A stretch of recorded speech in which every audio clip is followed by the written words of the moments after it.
El Señor me ha puesto en el corazón compartir con ustedes el mensaje y le he puesto por título La presencia de Dios en la vida de sus siervos. Y hemos visto y leído el pasaje de Josué 1.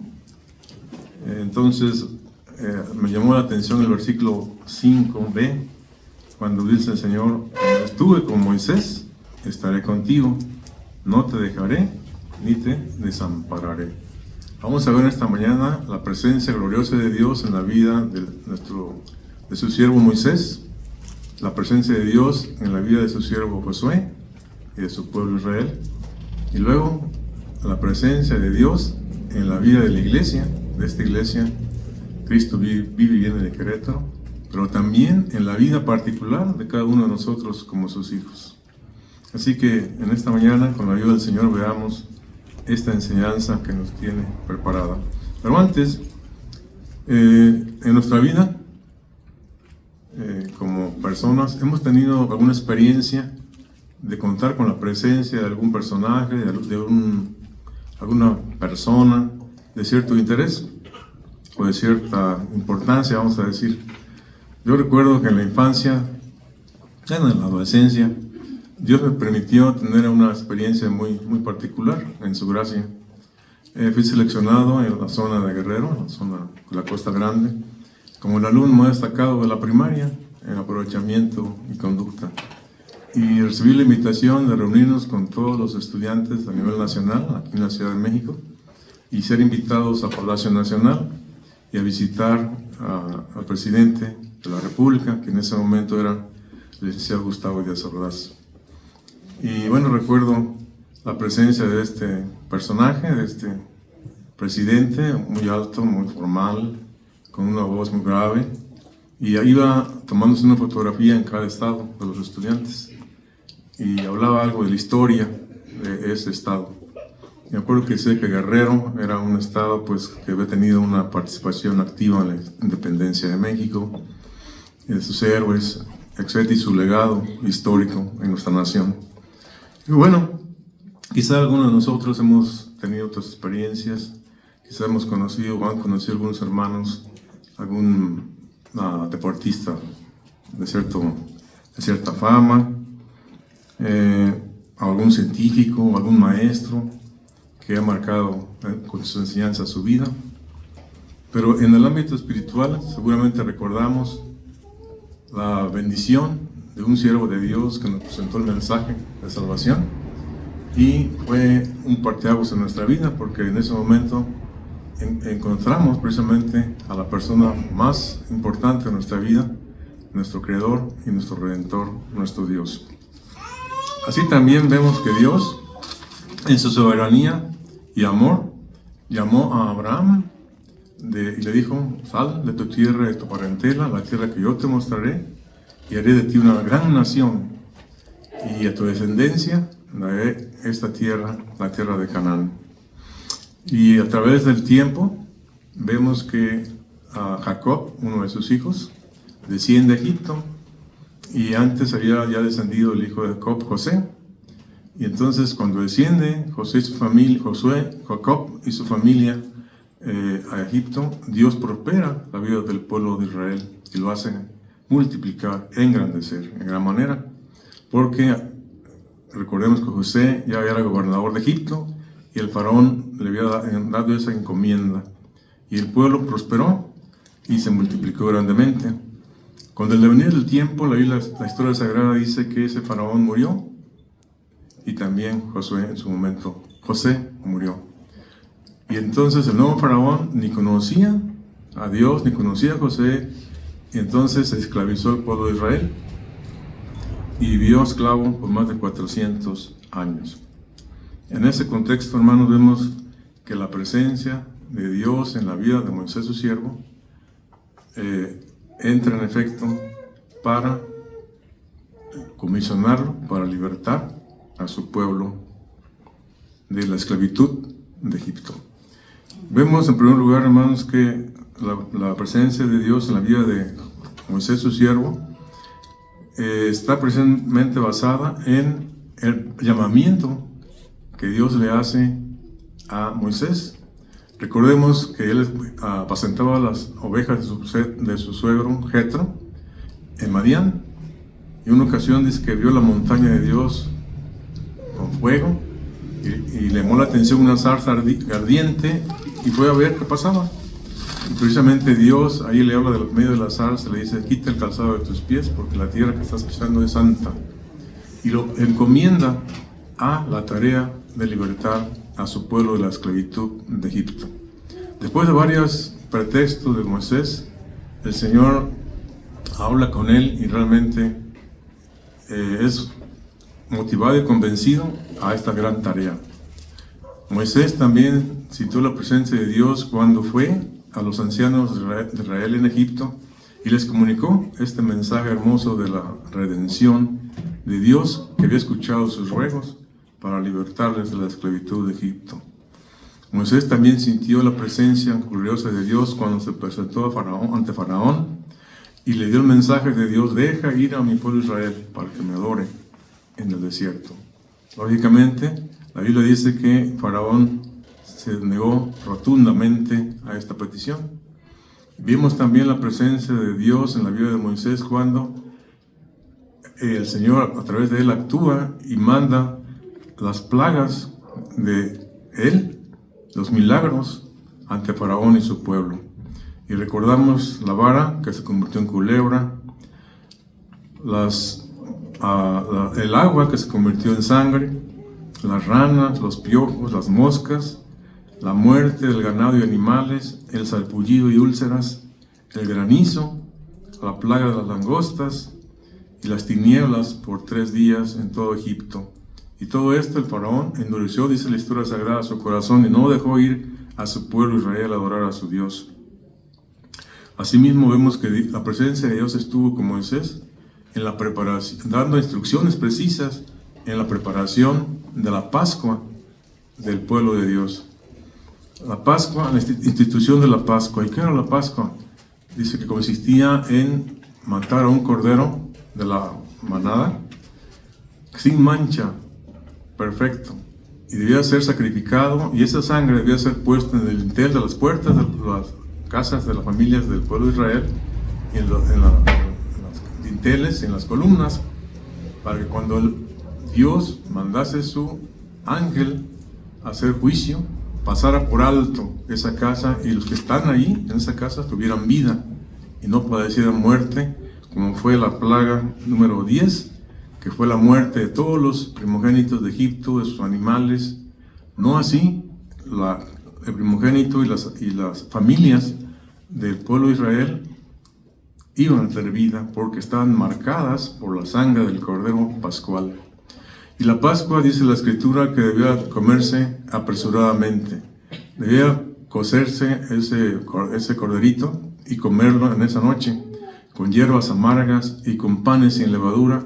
El pueblo de Israel con sus vestidos, calzados puestos, y debía ser comido a prisa, como para salir. Exactamente, esa era la enseñanza, para que recordaran también el pueblo en la posteridad cómo Dios los había liberado de la esclavitud de Egipto, y sería recordado por generaciones esta celebración de la Pascua. Pero también la Pascua apunta hacia Cristo. La Pascua apunta hacia nuestro Señor y Redentor Jesucristo, porque Él, el Cordero de Dios, en su momento vendría a este mundo y moriría en la cruz del Calvario, para que con su santa sangre vertida en esa cruz, a todos los redimidos que creemos y hemos aceptado al Señor como Salvador nuestro, esa preciosa sangre nos cubre y nos presenta delante de Dios justificados, santificados, justificados por la preciosísima sangre de nuestro Redentor y Salvador Jesucristo. Y vemos también, hermanos, la presencia de Dios en la obra y vida de Moisés y con su pueblo. Cuando salen de Egipto, avanzan hacia el Mar Rojo, y dice que hay una columna de fuego en la noche y la nube en el día para que avanzara el pueblo de Israel. Y vemos también la presencia de Dios en la vida de Moisés cuando le ordena abrir el Mar Rojo. Y Moisés le dice al Señor: mira, Señor, el pueblo está angustiado, vienen los egipcios atrás persiguiéndonos y el mar rojo está enfrente. ¿Qué vamos a hacer? Y el Señor le dice: ¿por qué clamas a mí? Di al pueblo de Israel que avance. Es decir, yo ya te dije y lo he libertado de la esclavitud de Egipto. Entonces, yo voy a cumplir mi palabra. ¿Qué es este mar rojo? No es ningún impedimento para llevarlos a la tierra prometida. Y vemos la presencia de Dios en la vida de Moisés cuando abre Dios a través de Moisés el mar rojo y pasa el pueblo en seco.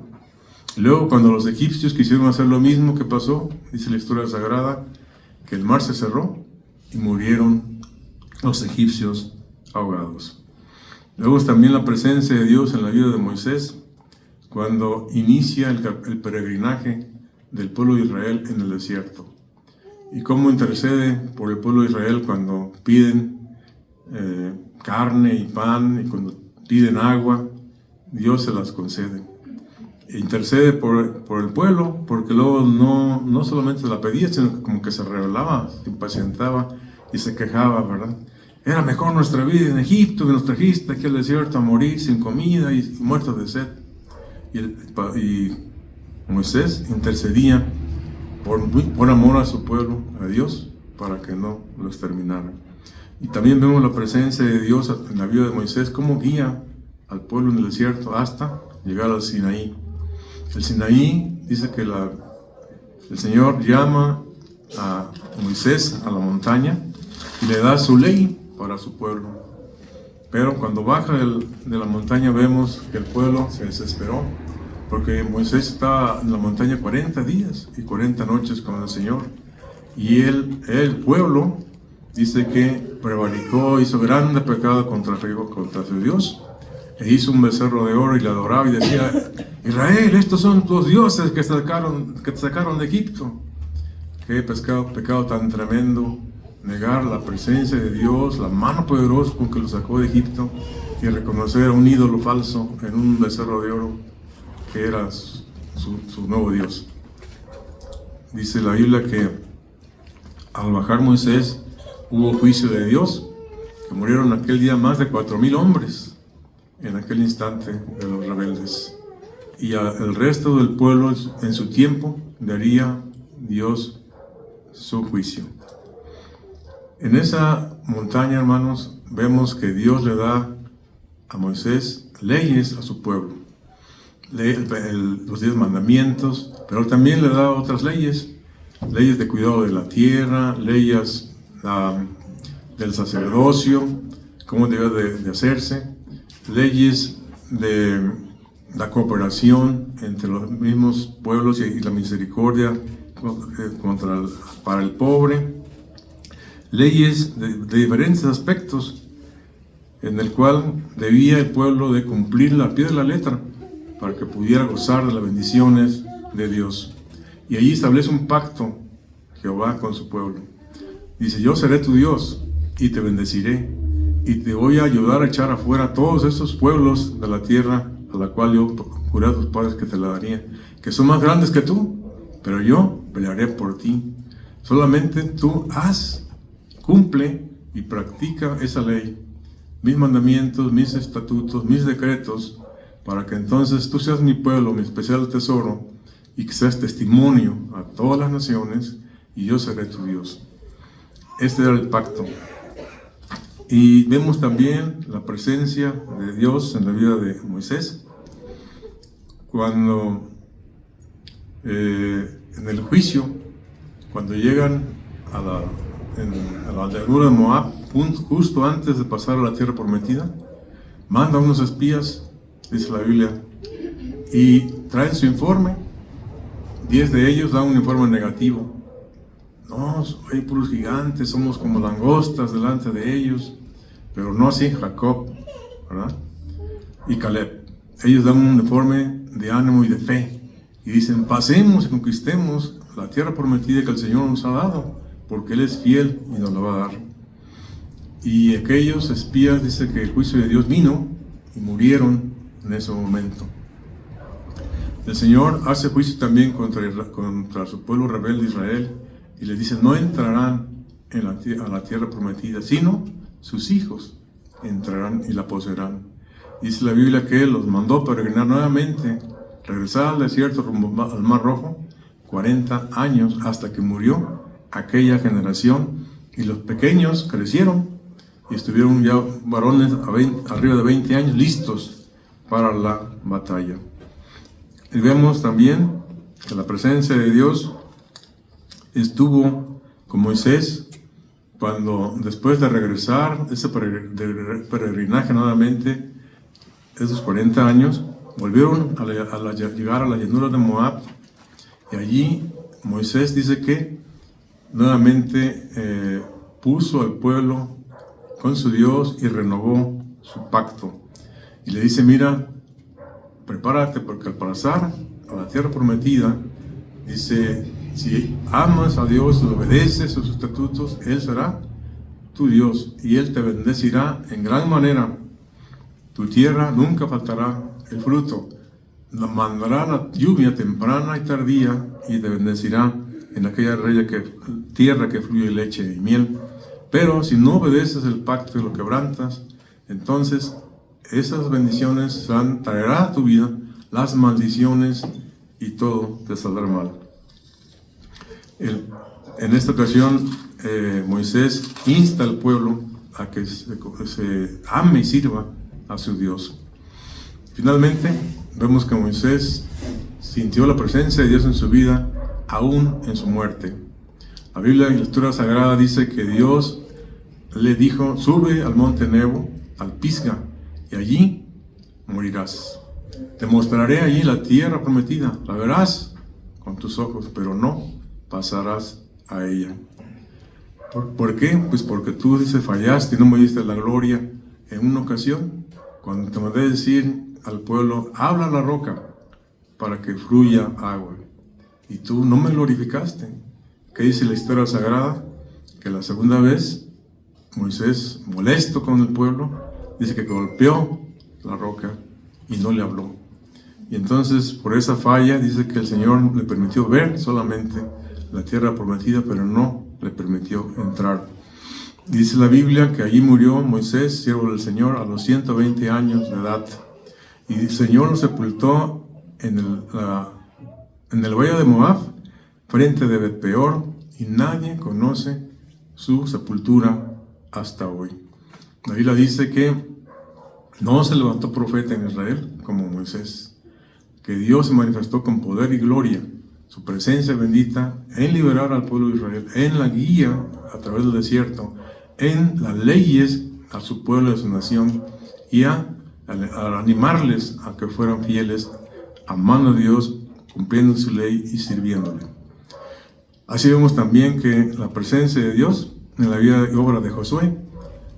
Josué es llamado entonces a continuar con esa tarea que Moisés no pudo completar, y le dice al Señor: levántate tú, y cruza tú y este pueblo el Jordán, y tú conquistarás la tierra prometida y se la darás y la distribuirás al pueblo de Israel. Josué era siervo de Moisés, y así lo hizo. Vemos la presencia de Dios en la vida de Josué, que le permitió también que el pueblo de Israel pasara en seco el río Jordán, manifestando su poder y su gloria a Dios a través de Josué. Y dice que el Señor lo hizo respetar en ese momento delante del pueblo, porque lo obedeció, así como obedeció a Moisés, también obedeció y temió a Josué. Y vemos también la presencia de Dios en la vida de Josué a través de esta gran tarea que le dio de conquistar la tierra prometida, y cómo fue Dios a través de Josué y de su pueblo, cómo fue conquistando las diversas ciudades. La conquista, por ejemplo, de Jericó, la conquista de Jai, y luego Dios se manifiesta en gran manera cuando hay una coalición de 5 reyes más poderosos que Israel, que se juntan para destruirlo y pelear contra él en Gabaón.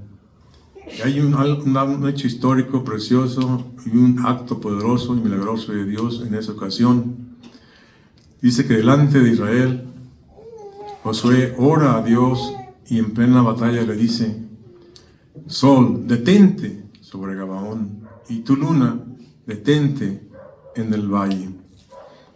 Y dice la Biblia que Dios escucha la oración de este hombre y sucede eso. El sol se para y se prolonga aproximadamente un día, más largo.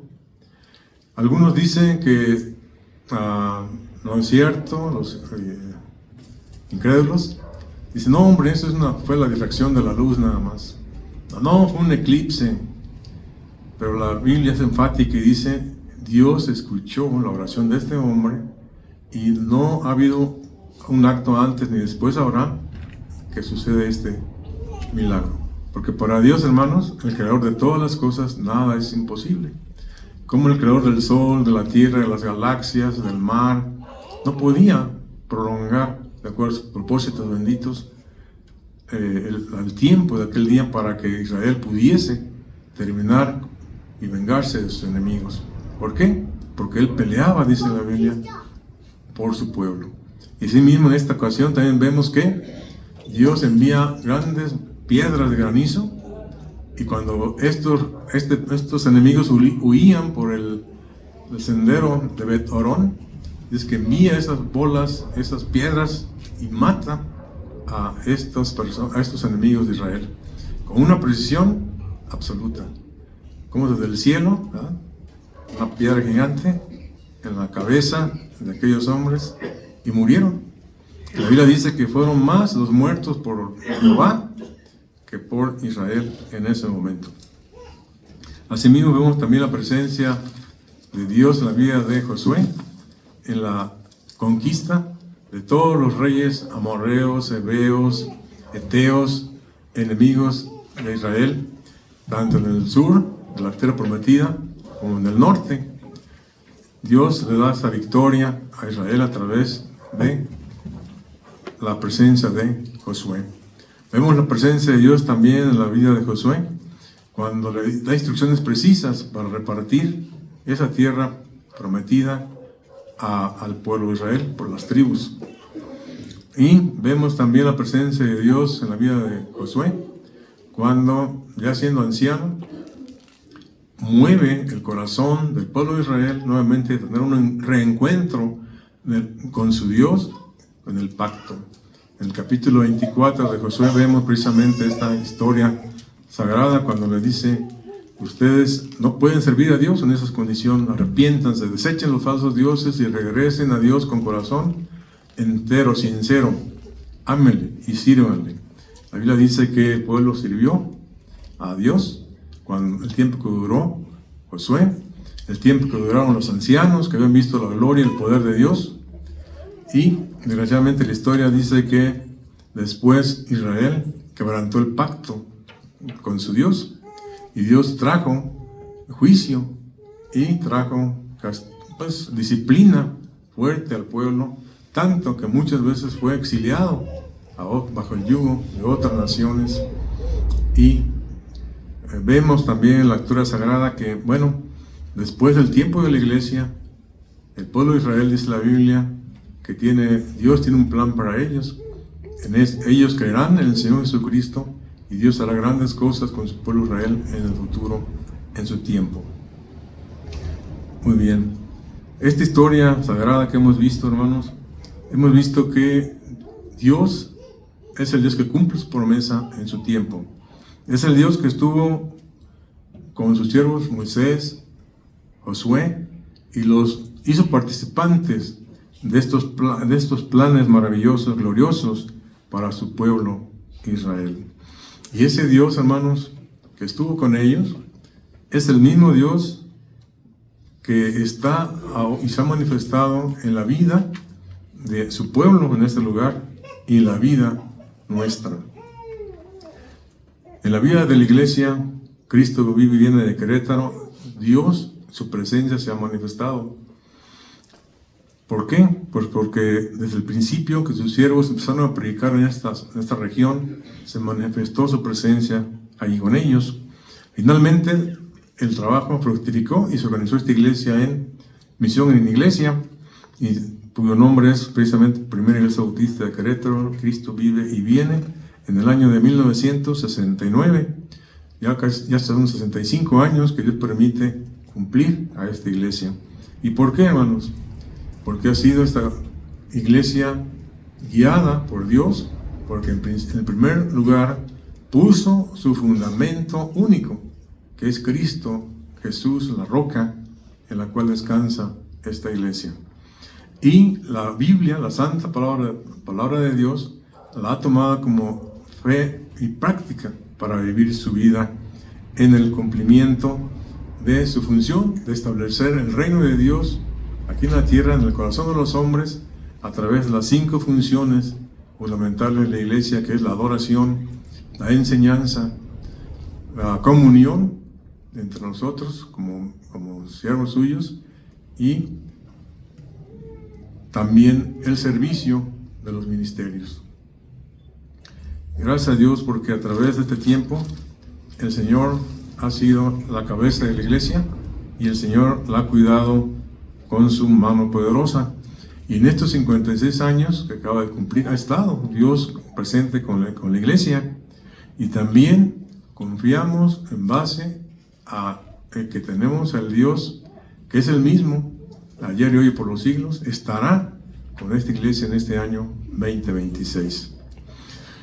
Y les decía hace un momentito que tuviésemos listos el Salmo 23. Por favor, vamos a abrir la Biblia en el Salmo 23, porque el salmista también expresó esta certeza y esta seguridad que Dios, que Jehová, está con su pueblo.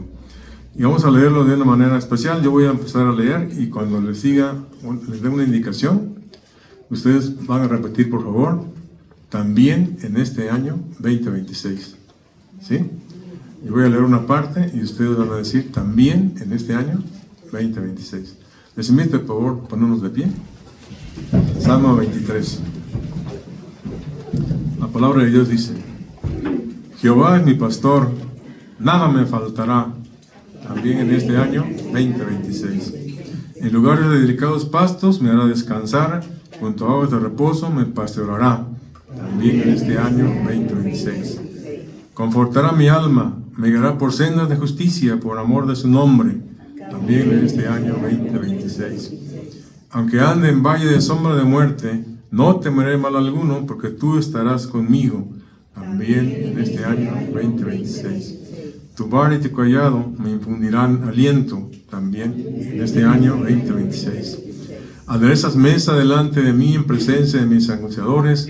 Unges mis cabezas con aceite, mi copa está rebosando. También en este año 2026. Ciertamente el bien y la misericordia me seguirán todos los días de mi vida. También en este año 2026. Todos leamos juntos, por favor. Y en la casa de Jehová moraré por largos días. Amén. Pueden sentarse, hermanos. Gracias. Pero también, hermanos, como ha estado con su siervo Moisés, Josué, con su iglesia, también nuestro Dios, la presencia de Dios va a estar con nosotros en cada uno de sus hijos, sus redimidos. ¿Por qué? Porque Él es fiel. Y vemos que Dios ha estado con nosotros desde antes de conocerle, desde aún de tener un encuentro personal con Cristo. Dice el salmista en el Salmo 139, del 3 al 16, que Él conoció nuestra formación en el vientre de nuestra madre. Él formó nuestro ser, nuestro embrión, vieron sus ojos. Y luego dice que fueron hechas todas las cosas que estaban escritas en su libro.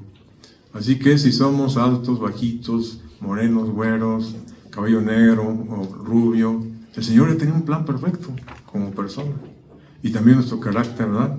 Con esa sed de que un día queremos conocer a Él. Bueno, hemos estado también gozando de su presencia en el desarrollo, en el nacimiento, en la niñez, en la infancia, cómo el Señor nos ha librado de enfermedades, de peligros. Aquí pueden recordar por ahí alguna enfermedad que tuvo, un peligro en su vida en particular, cómo Dios nos liberó. Ahora también podemos recordar como hijos de Dios aquel glorioso preciso momento en que nos presentaron el mensaje de salvación y entonces el Espíritu Santo hizo esa obra de convencimiento a nosotros mismos de pecado y nos alumbró para ver solamente la obra preciosa de Cristo, que es la única esperanza de redención. Y ahí aceptamos al Señor Jesús como Salvador nuestro y Señor, y nos entregamos a Él bajo su cuidado de Padre, bajo su dirección, bajo su mano, porque la Biblia dice que ahora estamos en su mano y nadie nos puede arrebatar de allí. Y estamos en la mano del Padre Celestial y nadie nos puede arrebatar de allí. Y gracias damos a Dios porque allí recibimos perdón de pecados por la obra preciosa de redención de Cristo Jesús, Señor nuestro. Y también el Señor Jesús al creer nos ha dado su Espíritu Santo, el otro Consolador, quien nos capacita para servirle, quien ha iniciado la obra en nosotros de la santificación, quien nos ilumina al leer su palabra, y luego nos da el poder de poder aplicar esa palabra suya a nuestra vida diaria. Ciertamente, desconocemos todos los detalles que deviene o depara el futuro en este año 2026. Pero una cosa, sí estamos seguros, que la presencia de nuestro Dios va a estar con nosotros. ¿Por qué? Porque Él es Dios fiel y misericordioso, lento para la ira y grande en misericordia para con sus hijos. Y hay un hermoso himno que expresa esta gran verdad cuando dice: hay muchas cosas que yo desconozco, pero una cosa sé, que Cristo Jesús va a estar conmigo en todo momento. Vamos a cantar este himno. ¿No está la hermana? Ahí está.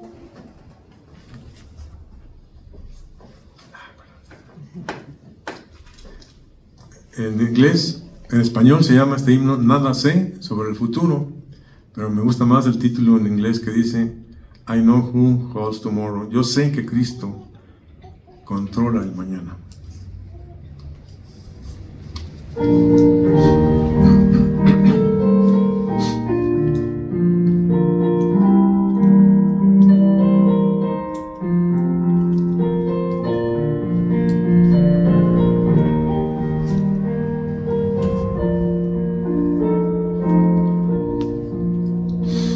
Nada sé sobre el futuro, desconozco lo que habrá.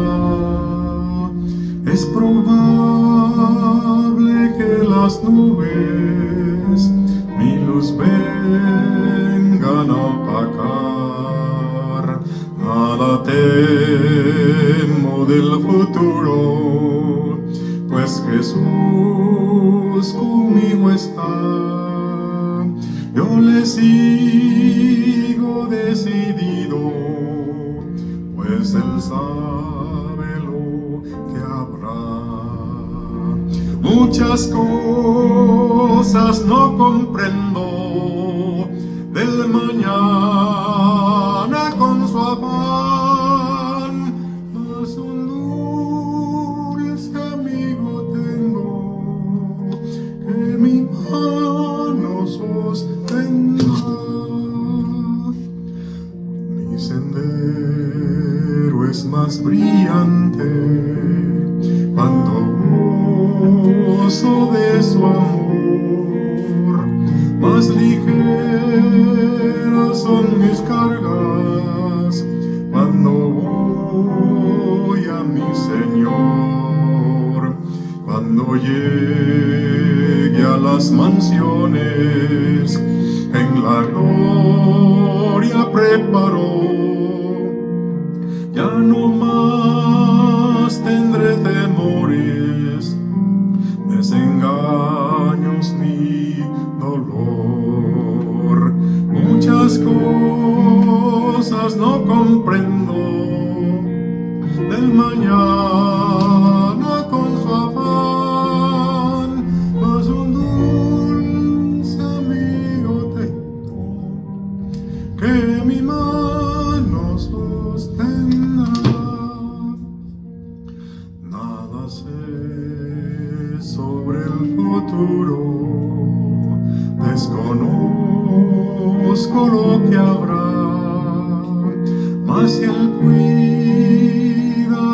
las aves, Él también me cuidará. Y al andar por mi camino, en la prueba o tempestad, sé que Cristo irá conmigo, sé que guarda su bondad. Muchas cosas no comprendo de la mañana con su afán, mas un dulce amigo tengo que mi mano sostendrá.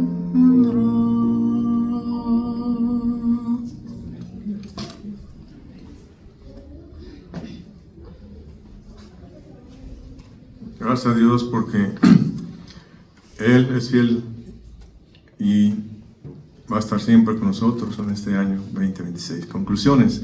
Dios es el mismo, ayer y hoy y por los siglos. Y así como estuvo con sus siervos, Moisés, Josué, con su iglesia en este lugar y con cada uno de nosotros, tenemos esa certeza que va a estar con nosotros también en este año 2026. Solamente que busquemos su rostro, así como le dijo Dios a Josué. Mira, tú preocúpate por hacer y cumplir toda la ley de Moisés que está escrita. Dice, no tengas temor, no te desvíes a izquierda ni a derecha, sino cumple la ley del Señor. Así nosotros debemos buscar su rostro día a día con la lectura de su santa palabra y dejar que el Espíritu Santo nos dé la enseñanza y el poder de aplicarlo en nuestra vida, buscando primeramente el reino de Dios y su justicia. Todas estas cosas nos serán añadidas. Amén.